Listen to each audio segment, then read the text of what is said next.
जय हिंद साथियों, आज के इस वीडियो में हम पढ़ने वाले हैं प्रमुख अंतर्राष्ट्रीय संधियां एवं समझौते।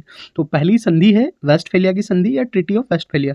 ये होती है 24 अक्टूबर 1648 ईस्वी को, और इस संधि के माध्यम से ही यूरोप में होने वाले या लंबे समय तक चलने वाले 30 वर्षीय युद्ध को जो है समाप्त किया जाता है।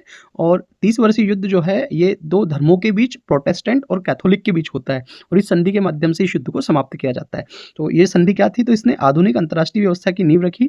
इसी के बाद संप्रभुता यानी कि सॉवरेनिटी की अवधारणा आई, जिसमें माना गया कि हर देश को अपने आंतरिक मामलों में निर्णय लेने का स्वतंत्र अधिकार है। इसी संधि से आधुनिक राष्ट्र राज्य की शुरुआत होती है। बहुत ही महत्वपूर्ण है, इसी संधि से आधुनिक राष्ट्र राज्य की शुरुआत हुई। दूसरा है वर्साई की संधि या ट्रीटी ऑफ वर्साई 1919। ये संधि जो है 28 जून 1919 को होती है, और ये संधि प्रथम विश्व युद्ध के बाद होती है। प्रथम विश्व युद्ध के बाद जर्मनी पर थोपी गई संधि थी। इसी ने लीग ऑफ नेशंस को जन्म दिया, लेकिन इसकी कठोर शर्तों को द्वितीय विश्व युद्ध का एक कारण माना जाता है। तो वर्साई की संधि प्रथम विश्व युद्ध के बाद होती है। प्रथम विश्व युद्ध की समाप्ति के बाद जर्मनी को जो है उसका जिम्मेदार माना जाता है, और उसके ऊपर कड़े प्रतिबंध लगा दिए जाते हैं, और भारी हर्जाना या जुर्माना जो है उसके ऊपर लगाया जाता है। और इसके बाद एक अंतर्राष्ट्रीय संस्था की स्थापना होती है, जिसे लीग ऑफ नेशंस कहा जाता है, और 1920 में लीग ऑफ नेशंस जो है स्थापित होती है दुनिया में शांति और सुरक्षा स्थापित करने के लिए। लेकिन द्वितीय विश्व युद्ध हो जाने के कारण लीग ऑफ नेशंस को असफल मान लिया जाता है, और 1940 में लीग ऑफ नेशंस को समाप्त कर दिया गया।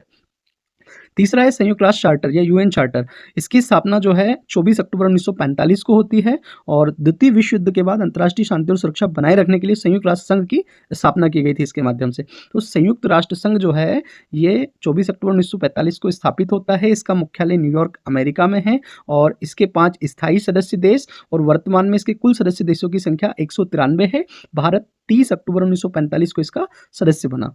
इसके बाद है ब्रेटन वुड्स सम्मेलन 1944। तो इसके माध्यम से IMF यानी कि अंतर्राष्ट्रीय मुद्रा कोष और विश्व बैंक की स्थापना होती है। और ब्रेटन वुड्स सम्मेलन जो है ये अमेरिका में हुआ था, और ये जो सम्मेलन हुआ था इसके ऊपर जो है जो चार्टर बना उसके ऊपर हस्ताक्षर 27 दिसंबर 1945 को होते हैं, और तभी से IMF और विश्व बैंक की स्थापना जो है औपचारिक रूप से मानी जाती है। अगला है WTO या विश्व व्यापार संगठन। इसकी स्थापना होती है 1995 में। यह वैश्विक व्यापार के नियमों को तय करने वाली मुख्य संस्था है।